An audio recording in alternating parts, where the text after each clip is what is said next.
turn it on in a minute. I miss you so much. Come on back. I wanted to join in on Saturday, but I have to work Saturday. So What you next doing time. on Saturday? I have a vendor event. Ah. Okay, it's 7 o'clock. Jeanette, where's Ronald? I don't know. Is his show and he's not here? Well, Yeah. I'm gonna say Happy New Year to everyone. This is our second Notary Nugget of the year. Hope everyone is having a great start to the year. We have Mr. Ronald with Infinite Financial. He'll be on soon. I just know it. And so I'm just going to read his biography, and that'll give him time to come on in. All right. So Ronald was drawn to the infinite banking concept IBC through his experience in investing and entrepreneurship. He has experience with investing in stock options, real estate, e-commerce, alternative funding, and small businesses. Ronald has seen firsthand how the practice of IBC can increase rates of return, increase financial stability, and help secure the legacy and build family wealth. After experiencing the benefits for himself, Ronald decided to use his 10 years in investing to help other families achieve their future goals. Ronald Madlock is a native of Illinois, woo woo, and a graduate of the Washington University School of Law. Proud mommy over there. Okay, he earned his Bachelor of Science in Education from Southern Illinois University, Edwardsville, before beginning his legal journey.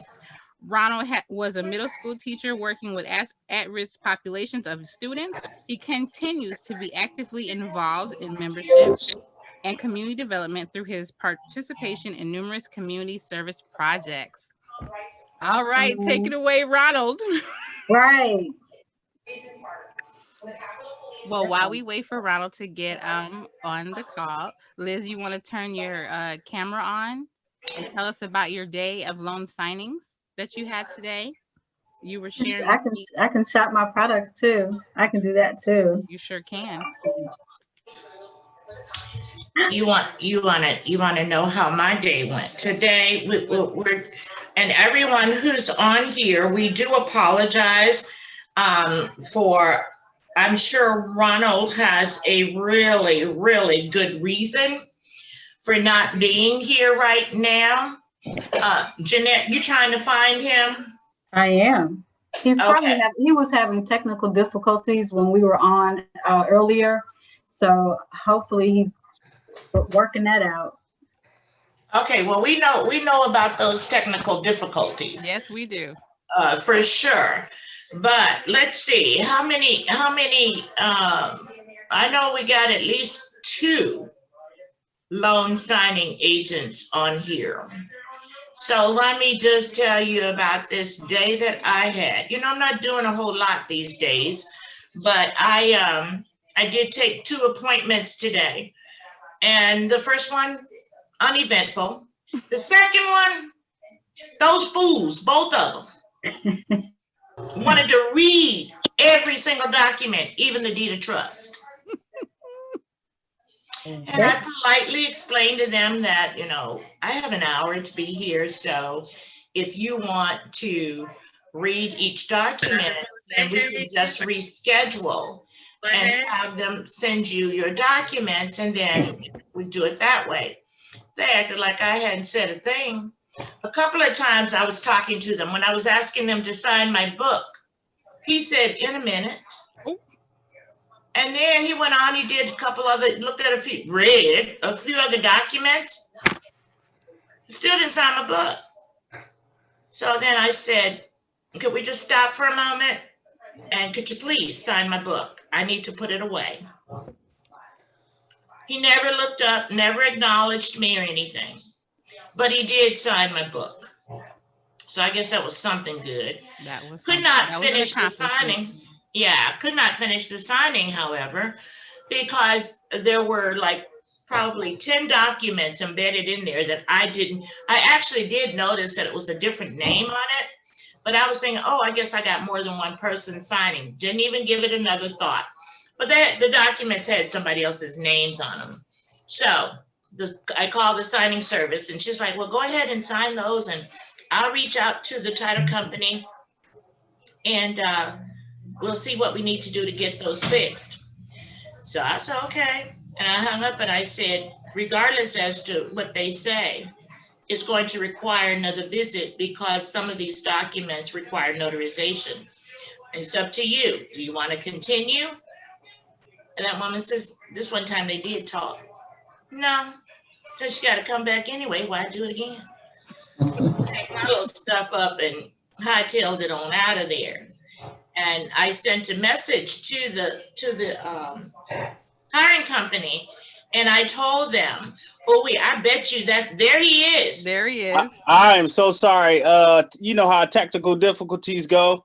Well, Ronald, let me just finish my story. Since yes. I had to fill in. Yes, ma'am. Yeah, so I packed up my little documents. I sent a message to the hiring company and told them that as a suggestion, as a recommendation, send these people their documents, the full set, not just the CD. Send them a full set of the documents prior to the next one being scheduled because they are readers.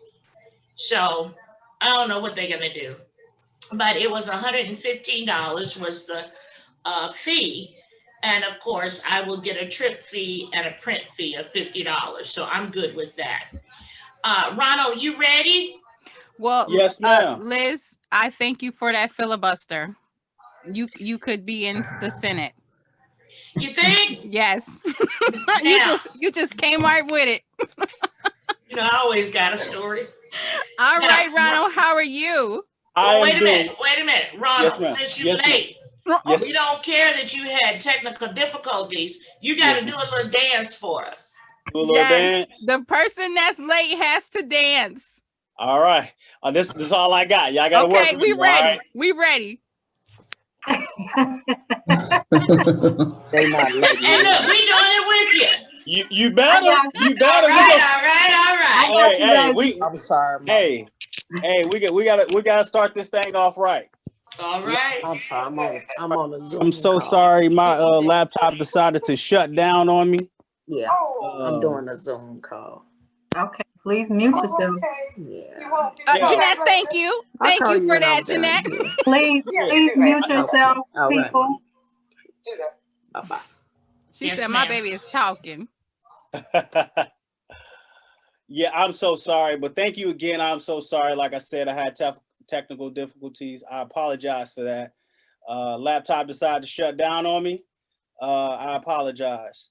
Thank you so much for being here. Thank you so much for being patient. Thank you so much for being like home. Thank you for getting into me because I like it.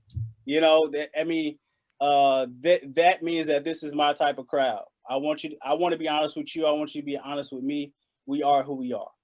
Thank you so much. And I appreciate this being another time that I'll be able to be a part of what you do here, what you're sharing information with one another, which I think is, one of the most important things that we can do, sharing information, sharing what we do. If nothing else, we can learn something. And if it's not for you, it could be for somebody else.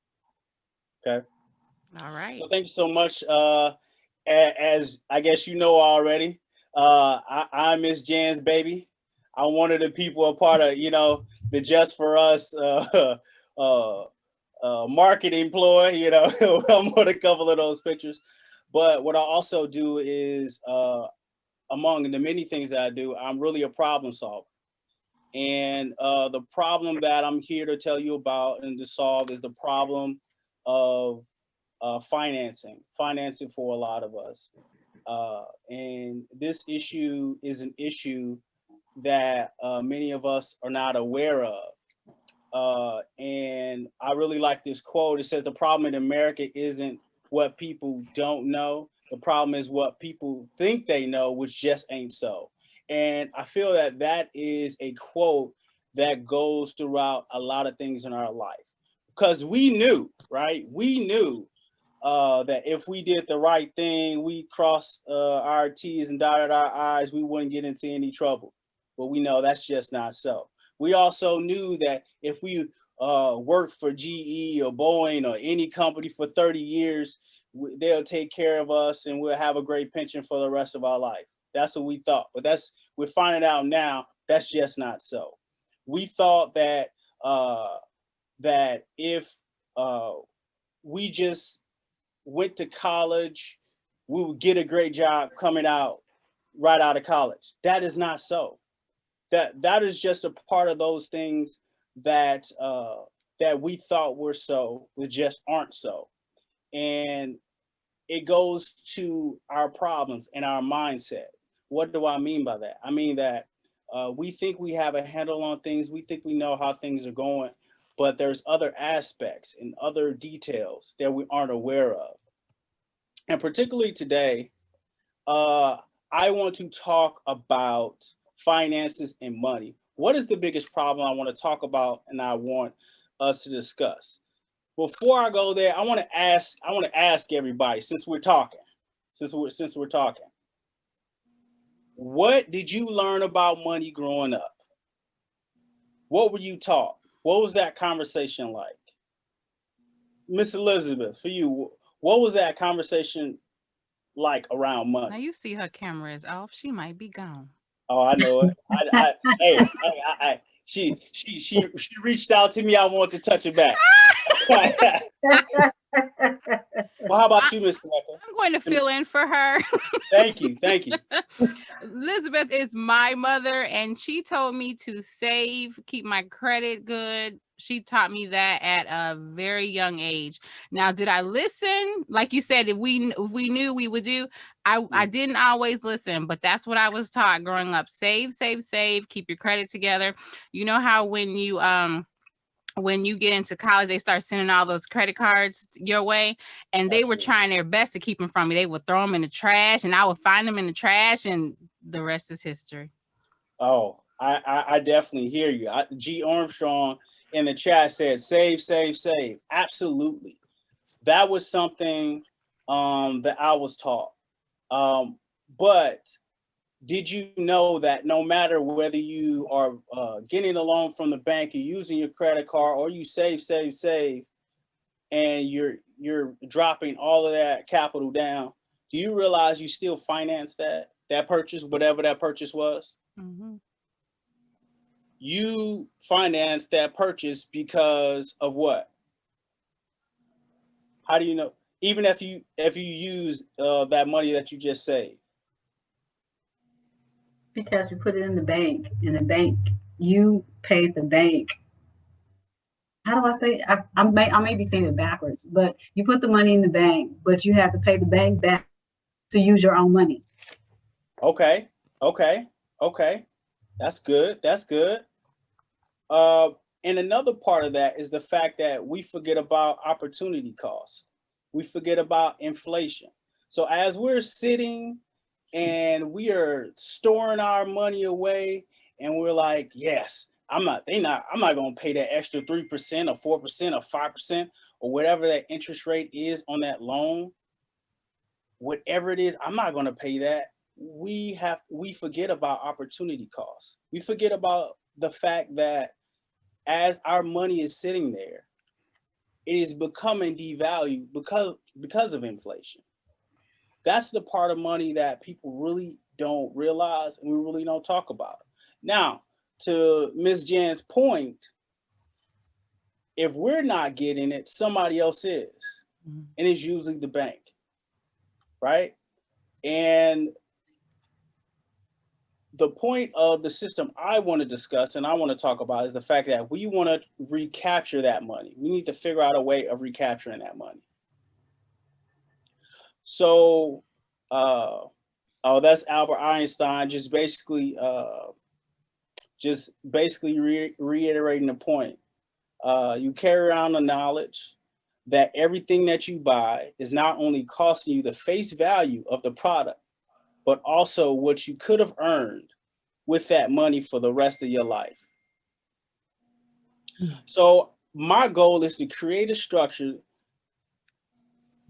that will build a family legacy with the goal of turning every loss into a gain. Every loss into a gain. So as we were discussing, we all fall into like certain categories. Like you got to think about in your friend group, there's different types of people, right? There, you might be the talker, right? Somebody else might be the listener. Somebody might be the fight starter. Somebody might be the mediator, right? We all fall into these categories. Are you the debtor? Are you the person that has no savings? Hey, you only live once. I deserve to have what I YOLO. worked for and YOLO all day. Hey, what we waiting on? Cancun calling me now. Cancun calling me. Is that you? Is that currently your lifestyle? Is that currently your mindset? Right? The debtor, not having any savings, not you don't have anything tucked away. Is that you? Are you the saver? As we discussed, are you that person that says, you know what? Every month I'm gonna put something to the side. I'm gonna put something to the side, whether it's in the sock drawer, whether we have it in our safe, in our bank account. Is that what you're doing? Right? Is that your mindset? Right? And when we get to infinite banking, that mindset is of a producer. Of I want to create something, right? I want to create something that produces something for me. I want to create something that produces income for me.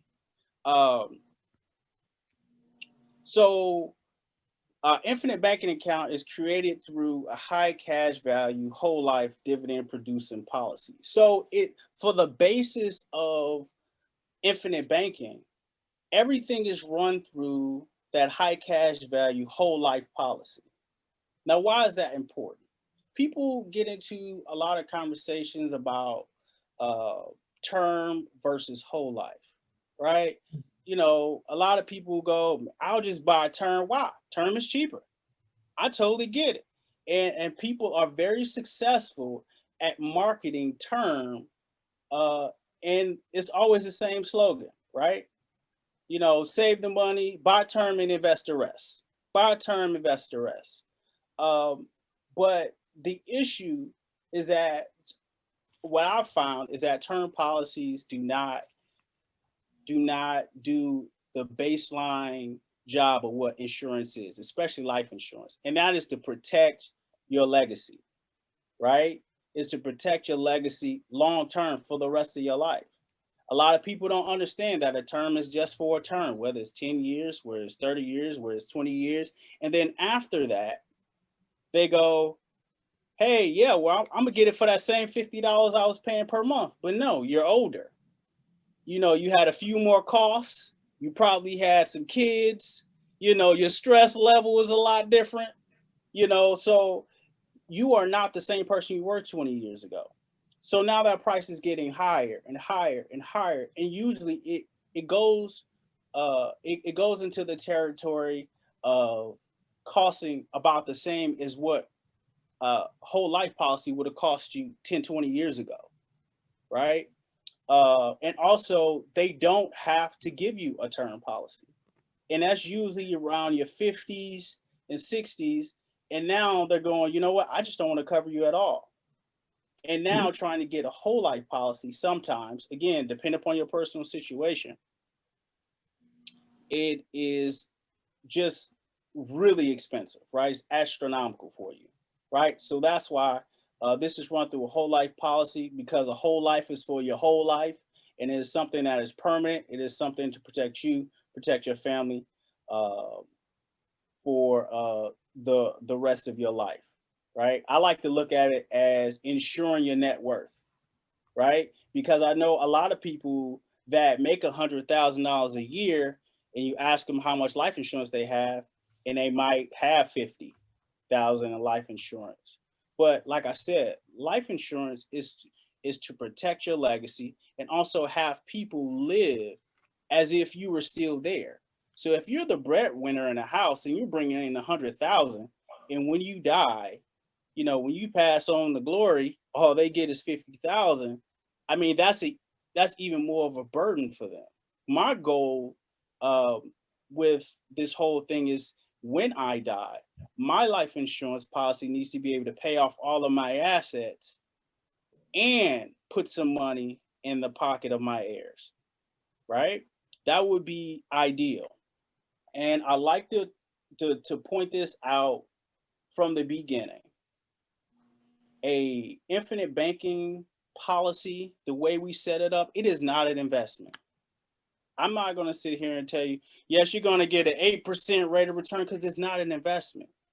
It is more comparable to a high interest savings account. As a matter of fact, what is the highest everybody's getting in that savings account? If you guys won't mind letting me know, in the highest interest rate that you're getting right now. 0.5, if that. 0.5. Okay, what else we got?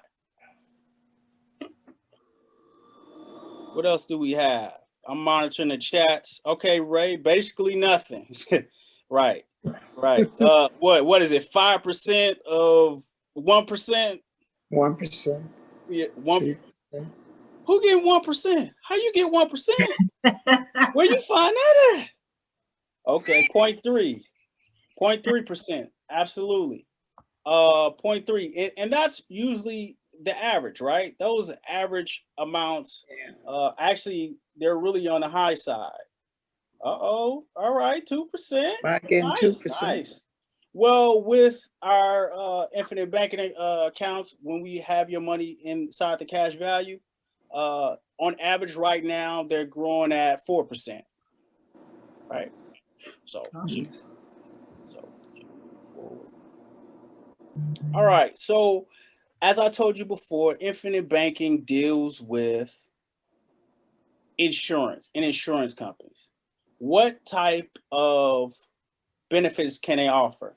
The growth inside of a policy is tax-free. When you want to borrow the money or pull the money out, that's tax-free. There's no extra fees for using that cash value.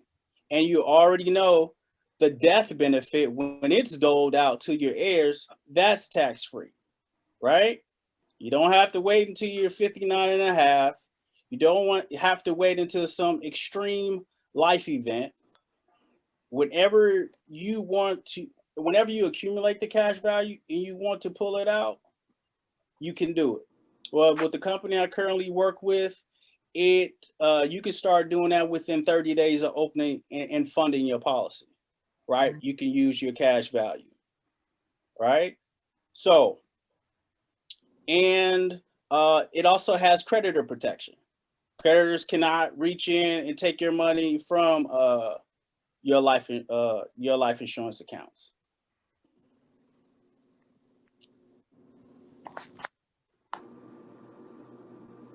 So this is excuse me.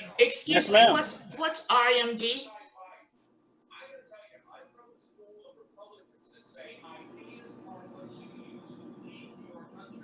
Gigi, you can just put my name down.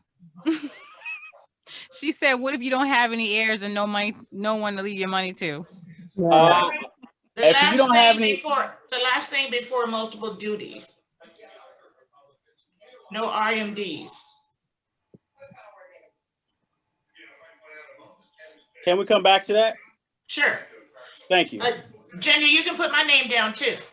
Gigi, I'll take that too. Gigi is my classmate. Oh, hey, Gigi. Yeah, she's my classmate. Small world. We graduated high school together. Are you kidding? No. If this is the same Gigi that I'm thinking it is. Oh, well, I'm gonna leave that alone. Well, probably from. All right. We good? Yes. We good. All right, we good. Hey, Gigi, you superstar tonight. So what if you don't have any heirs? I'm glad that you asked that. A lot of people, they leave the beneficiary as a trust that they set up. They can leave a church, a community center, a friend, a family. And you might think it's weird, but a pet. People love their pets. People love their farm. They love institutions. So you can leave it to just about anyone that you want. It is totally up to you. All right. So what I have in front of you is just getting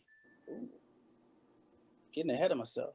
What I have in front of me is a chart, just basically comparing a savings account with the IBC account. And they're just examples. So on the savings account on the left, I used a 1% interest rate, right? Which by majority of the answers I was given, right, is really higher than what the average is. So, and on IBC on your right, you'll see the same amount of numbers going in and what it looks like. So you can see from the beginning, the deposit on the savings side, right? You'll have more in there, right? If you compare the cash and the cash on the IBC with the savings account, first couple of years, yes, the cash account is a lot higher, right? It's a lot higher. Why? Because again, we're using life insurance. So that means that we also are paying for a death benefit. But if you also look at, let's look at year 20, right? Year 20 in your savings account, the cash at your interest has compounded. You have $44,000 in cash, right? If something were to happen to you, your family would get that $44,000. Amazing, right? That's amazing. On the IBC side, over those 20 years, you've put in $40,000 worth of premiums. Now you have $41,000 worth of cash value. And if something happened to you, your family will get $175,000. So you put in 40, but your family could get $175,000. And I think, to me, that is a tremendous benefit that people forget about, that people overlook. That, oh yeah, I have more cash today, but this concept is for people that are long-term thinkers. It's not just today. We're building a legacy. This is just not for me. This is not for you. This is to start a blueprint for our family, right? And I think about things like, hey, we're thinking about our kids. They want cars, right? You don't want them in your car all the time. Hey, car. We're thinking about college. We're thinking about how people have money to give their kids for a wedding. Where do you think it's coming from? It's coming from here, right? And a question always comes up. They're like, okay, what if I take this cash value out and I haven't paid it back and I die? So let's say year 20, you take out the $40,000 and you don't pay it back and you die. What the insurance company will do is they'll say, okay, I owe him I owe his family $175,000. They still have a loan out for $40,000. I'm going to subtract the $40,000 from that $175,000, so I'll give his family the $135,000. So they're still going to pay out because they're contractually obligated to do so. And with the illustration that you're given, it'll tell you how much cash value you'll build up in your policy each year. So you'll know from now until you're 112 how much cash value you're going to have according to your payments, your premium payments. Does anybody have any questions about that? Hey, Ronald, this is Ray. I had one real quick, just Yes, sir. to clarify. So are you only allowed to pull out money from a policy like that and then have to pay it back up to how much you put into it? Or could somebody pull out 175 and then they pass on before they pay it back and then their family gets nothing? Could something like that happen? No, no. The only time where I thank you for that question, Ray. So the only time that something like that would happen is if you actually, like, the time where the cash value and your death benefit would be exactly the same is if you were like 112. And I'm not just kidding, I'm being serious, because at that point, they're like, hey, you beat the house, right? You outlived us, right? So that'll be the end of your policy, because they expect most people to be gone by 112. So usually by that time, your policy should be worth anywhere, well, basically $1 million plus. So what they'll do is they'll say, hey, Ray, congratulations, it's your 112th birthday. You beat the house. Your death benefit is $1 million. Now your cash value is going to equal $1 million. Here's the check for $1 million. So Gotcha. Okay. Thank you, man. I appreciate that. no problem. No problem. Anybody else have a question? Feel free. Okay. All right. Gonna move on. And people go like, if this is so great, why isn't everybody doing it? Right? Why isn't everybody doing it? Why this practice isn't so widespread? But it actually is, right? It's actually widespread with companies and corporations. I like to tell the story about Walt Disney. Walt Disney did not get money from banks to build Disney World, Disneyland. Why? Because he built it on swamp land in Florida. You know, there's no value there. That's one thing about asking, banks for your money back. They make you prove why you are worthy enough for them to invest in you, right? And it wasn't there. So he used the money from his policy to buy that land, right? And you think about Walmart. Walmart was like really one of the biggest purchasers of life insurance because they knew this. Why?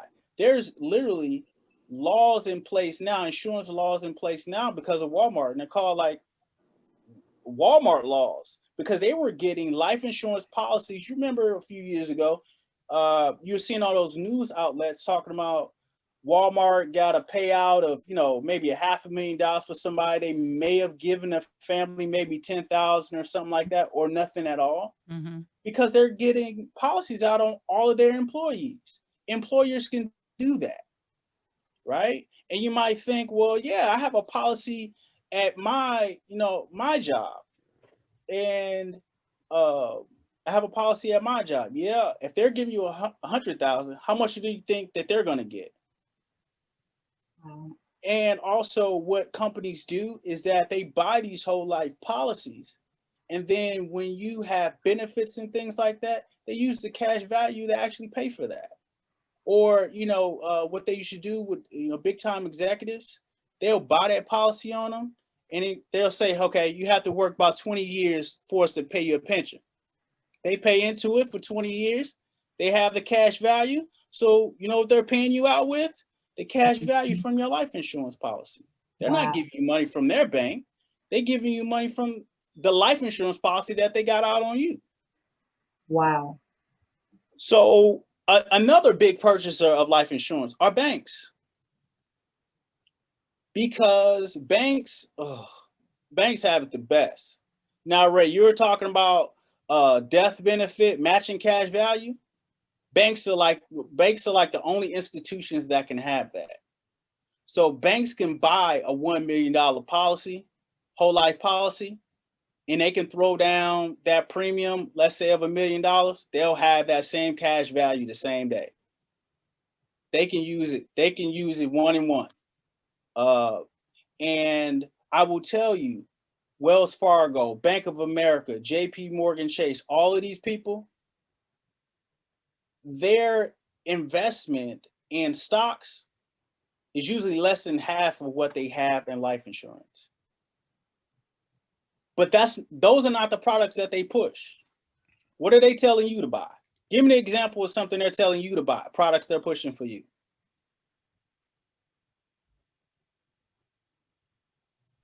Are you meaning like their savings accounts, checking accounts, credit cards? Credit cards, yeah. CDs. Yeah, absolute CDs. Let me lock your money up for 5 years. I'm gonna give you 2% on it, while I get to loan it out. I get to loan it back to you for a car for maybe 5-6%, right? Mhm. And I want to ask you this question while we're on banks. Where do banks get the money that they loan from? From me, Us. from you, from us. They get it from us. So that means in order to have a successful bank, you have to have deposits, correct? Yes. We can all agree on that. In order to have a successful bank, we have to have deposits, right? So Yes. remember that,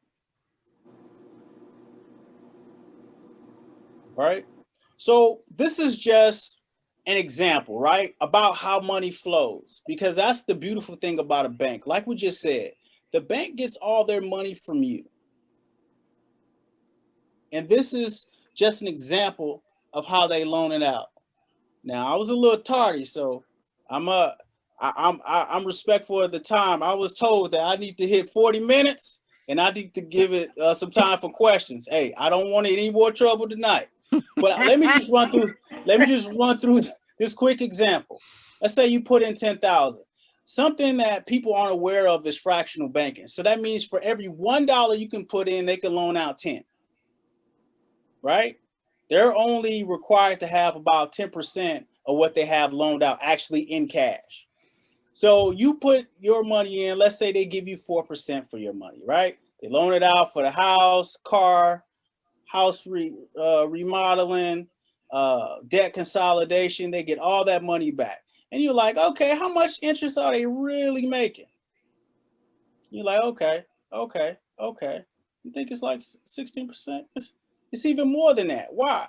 Because they're making money on top of money. Besides, they're not just taking this 10,000, they're growing that 10,000, right? And if you and I tried to do something like that, what do they call that? You ever, back in the day, I don't know if I was the only one. You had the first time you had the little scanner on top of the printer, put a little dollar in. Okay, I'm not the only one. Okay, I see people laughing. Okay, I'm not the only one. All right. Okay. They call that counterfeit if you're not familiar. Oh, I thought that was pimping. I'm sorry. I got confused. Oh man. Oh no. I ain't going there with you tonight, baby. I ain't going there I'm with sorry. you. Sorry. Let me mute myself. Let me mute myself. So I just want to run through this quick example right now of somebody using their infinite banking policy in their account. All right. But first, I want to get to all of these rules. There's 3 simple rules to infinite banking, and I'm going to go through all these steps. First rule, pay yourself first. Pay yourself first. You have to become a priority to you, right? You have to become, building your legacy has to become a priority, right? When you are using your infinite banking account and you're loaning money out to yourself, pay yourself back in interest. A lot of people have issues with that, but guess what? You pay Wells Fargo interest, no problem. You can't wait to pay on the dotted line. So you're saying that you don't value your money as much? You don't value the bank that you're building as much? Think about it. What we just said. No bank can survive without deposits. The more money you get inside of that bank, that banking system, the more money you can make exponentially. Like I said, instead of that interest becoming a loss, it's a gain to you, right? And recapture, right? We want to recapture all our losses. So this is a quick example, and people are familiar with cars. So we run through this car example. Now, this is a person that has a $10,000 premium. $10,000 premium. In year 3, they decide to buy a car. So they get a loan. They take a loan from themselves at $15,000, right? And they said, okay, I'm going to pay myself back every year, and these are going to be my payments, and I'm going to charge myself 20% interest, right? This is what I'm going to do. I'm I'm gonna charge myself 20% interest. We're putting all that money back, They pay it off over a 5-year period, right? So they put a total over this 7-year period, they put in a total of 88. How did we get that? The 70,000 in deposits, right? Then it's 18,000 right here in their loan payments back. But honestly, they were just paying back that 15,000. So actually, they only put in 73,000, but they have 65,000 back left to use again in their cash value. That means that they have a return of 90% of their money that they spent over this past 7 years. So I'm gonna ask this: have you ever, are you in a situation where you get back all the money that you paid plus interest and you still have your car? Anybody? Nope. So somebody give me an example. How many cars have you had or driven throughout your lifetime? Ooh-wee. Go, come on, just give me a number, Tamika. At least 10. At least 10. At least 10. Somebody else give me one. 5. 5. Okay, 5. So think about it. Let's say you bought a new car every 5 years. You would have all your cash value back, plus all 5, if they make it, right? All 5 of your cars. They're all paid for. How would your family be in a different situation? How would the legacy you build for your family be different? Because I can almost guarantee you, after you've implemented this type of system, what's the next thing you're going to have to do? You're going to want to do? You're going to crave to do? What's the next thing you're going to want to do? You're going to look at your kids, you're going to say, hey, this is how you're going to do it. This is how mommy did it. This is how dad did it, right? Again, that's changing legacy, right? Because it started with you. You learned the blueprint. Now you're passing on. Just like your parents passed on, save, save, save, pay with cash. You can go, yeah, save, save, save in your infinite banking account. Use it, pay yourself back with interest, and you can, rinse and repeat. Rinse and repeat. Now think about, because I know I have a lot of entrepreneurs on the call. Think about when you do that for your business. Throughout those first couple of years, you're not really sure what you want to do, but you're going to do what? You're going to pay yourself first. So you're putting all your money in your account, putting all your money in your infinite banking account, and then you figure out what you want to do. So then you take a loan from yourself and you loan it to your business. As we know, we can put down that paperwork, loan it to your business, charge it interest, and your business can pay you back every month. Additional interest. And we know that interest is tax deductible. So then your business is making money. Your business is paying you back with interest. You're just growing exponentially. So I just want to stop there. I want to stop there because I hit my 40 time, and I want to give you all time to ask me any questions you may have. Just remember that infinite banking is not a product, it is a process. It is definitely a process of thinking, it's a process of doing things, a process of your finances. Thank you so much. Thank you. Yes, anything. Let me check the chat. Any questions? I don't have any questions, but I do have a comment. Not Yes, because ma'am. I'm your mom, but every time I listen to your presentation, I learn something new. And I wish that in our community, we knew this way back when, but I'm glad that we know it now. And the sooner the better. I'm just saying this as a mom and a grandmother, but if you know someone who has children, please cover your family as soon as possible. And if you don't have it, and if your health permits, please cover yourself now if you can. Okay, thank you for your comment. Yeah, No and Edmund put in the chat our required minimum distribution. Somebody's asking me about RMD. What is that? I didn't. I tend to bash certain types of retirement accounts. So, you know, those things get me like amped up when I talk about it. So I try to stay away from the retirement stuff, because this is the thing. You, in a 401k, index accounts, all these different accounts, you have no control, right? And that is my biggest issue. You have no control. They tell you when you can take it out, right? If it wasn't for, you know, the Corona situation, you wouldn't really be able to touch it without any penalties and extra tax and all these extra things on your money. And I honestly think it's wrong. Like, it's something that you worked for already. But it's a lot of people that use infinite bank accounts for just that reason. They put the money away. They put their money away, just like we were saying. If you were doing it with 401k, you just put your money away. Whatever you're putting, you just put that away. Put that away in your account. And what they do is, whenever they feel like they want to retire, they take a distribution. They take loans out. They take a loan out.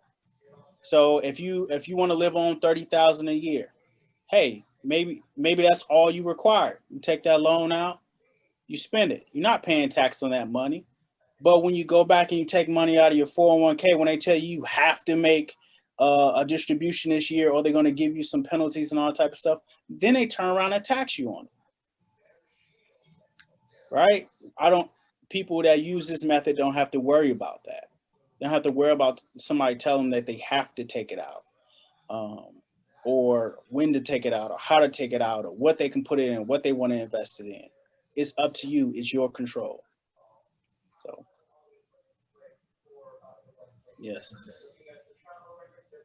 So there's absolutely no penalties. Like, if I wanted to take, say I had 40,000 in there, I wanted to take 20,000 out to buy my son a car for a graduation present. Psych. But there would be no penalty in that. Just like, cut me a check. Yes, ma'am. So this is what they'll say. They'll first make sure, okay, what policy is this? Okay, this policy. All right, well, we see that you have 40,000 inside of that cash value. You said you wanted 20. Fine. How do you want it? Do you want it in check, or do you want it in direct deposit? Just cash at me. I wish they're not that high tech yet. They're not that high tech yet, but they'll send you a direct deposit. I mean, okay. I honestly just did it last week. And just like most financial transactions, usually takes about 3 to 5 days. 3 to 5 days for that to happen. And there's no credit check. There's no tell me what you're going to spend this on, or you know how you're going to use this. There's no when you're going to pay this back. They say, look, as long as you pay us our interest every year, you can pay back the principal whenever you get ready. Or like I said before, you don't have to pay it back. Just make sure you're paying your interest every year and you're paying your premiums how you're supposed to. No issues. No issues. You had a question in the chat. Yes, ma'am. Can you roll over into this account? What do you mean? Can you roll over your 401k into this account? That is something I haven't heard of people rolling over their 401k. I've heard of people rolling over. Some people have different types of life insurance accounts that they try to roll over into this. But my contact information is on the screen. Email, text message, Instagram. If you have specific questions to your situation, please reach out to me. And I could talk through these nuanced situations with the insurance company directly, and I can see what we can do. That's not one I've run into as of yet, but that's definitely something I can look into. Please feel free to reach out to me, and I can get that question answered for you. Yes, ma'am. So, thank you.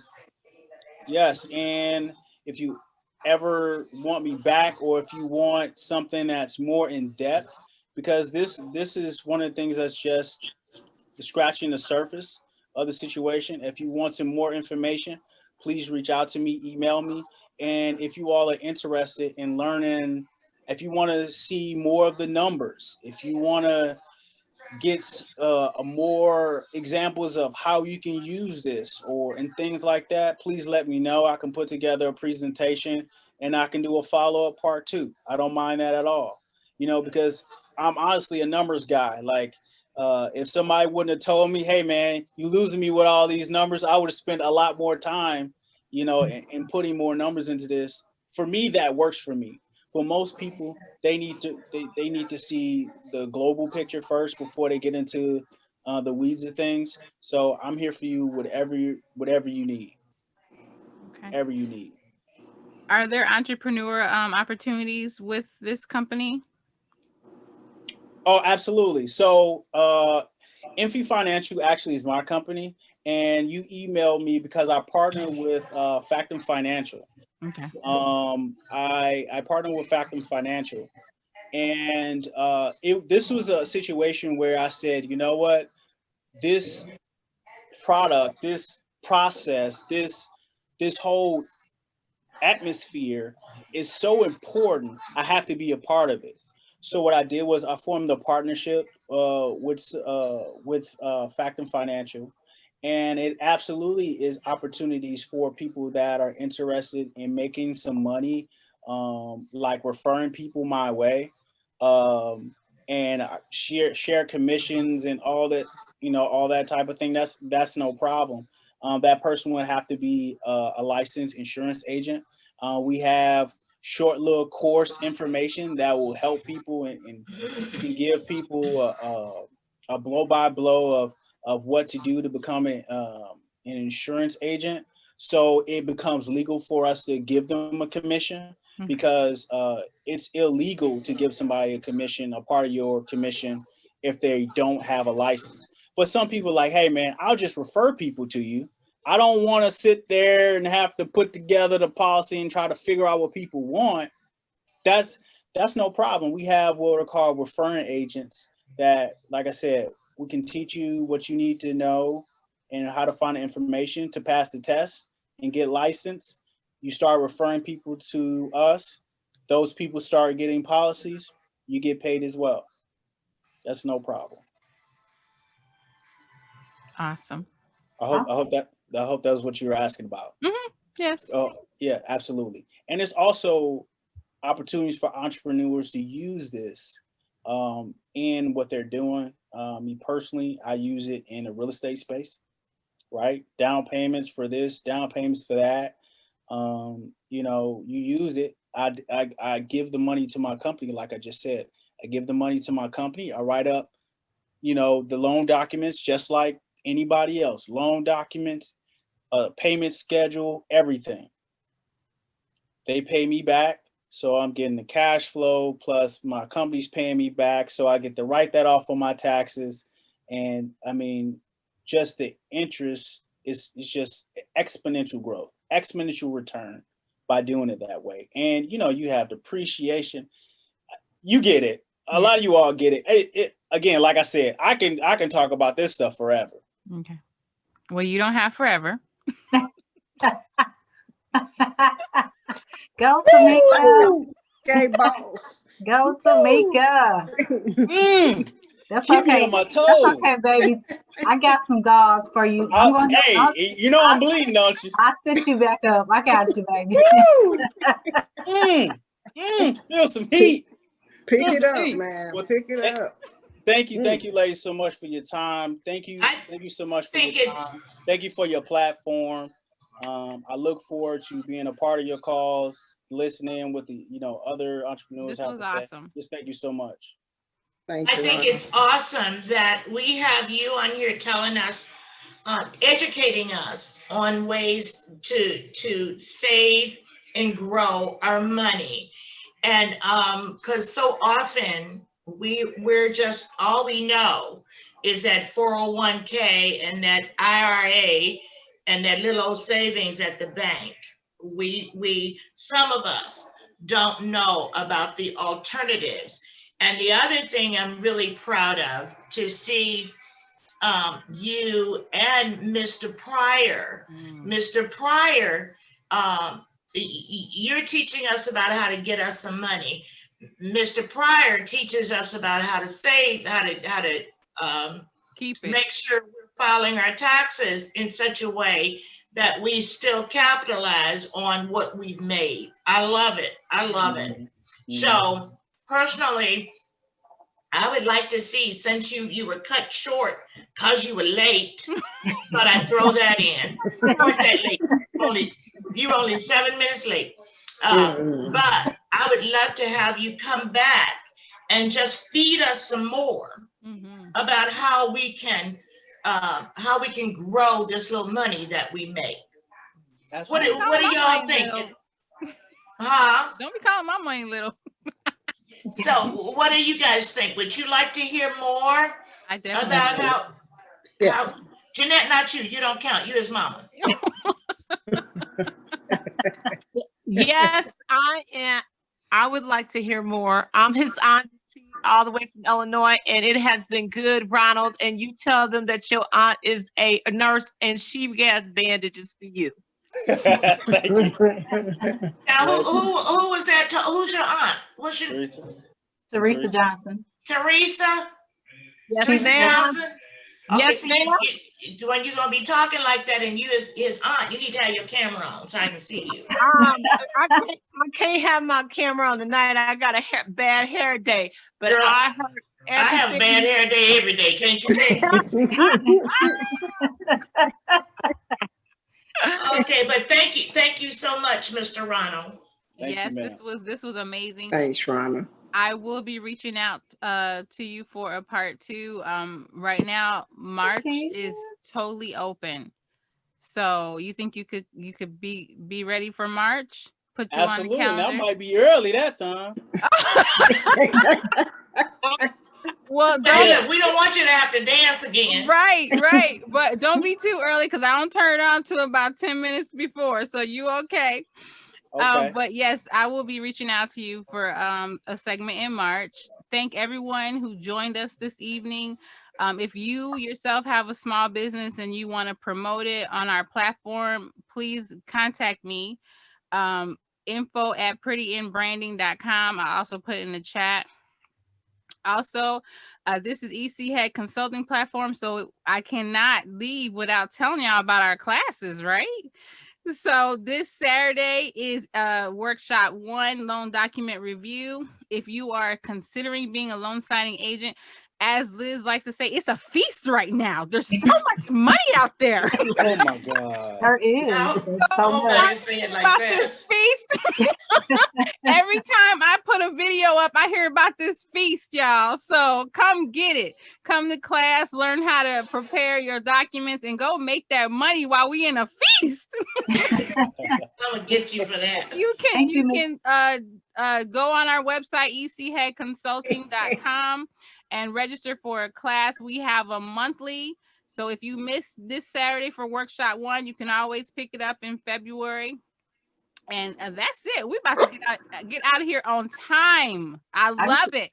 Thank you, Miss Liz. All Thank you so much. Thank you for representing. I see you went and put your shirt on. Right? Thank you. I did. We got it. I'm about to end this meeting before it gets crazy. Thank y'all. Y'all have a good night. Good night. Thank you, guys. Thank you. Good night. Thank you. Hey, Teresa. Teresa went and combed her hair so she could turn her camera on. Oh, let me see real quick. Hey, girl. Love it. Thank you. Good night, Ronald, they talking noise, but you did a very good job. Excellent. Thank you. Excellent. Thank you. Thank you so much. I appreciate you all. Thank you for your support. Thank you. Thank you, Ronald. Good evening. All right, have a good Thanks for watching. Remember to like, share, comment, and subscribe.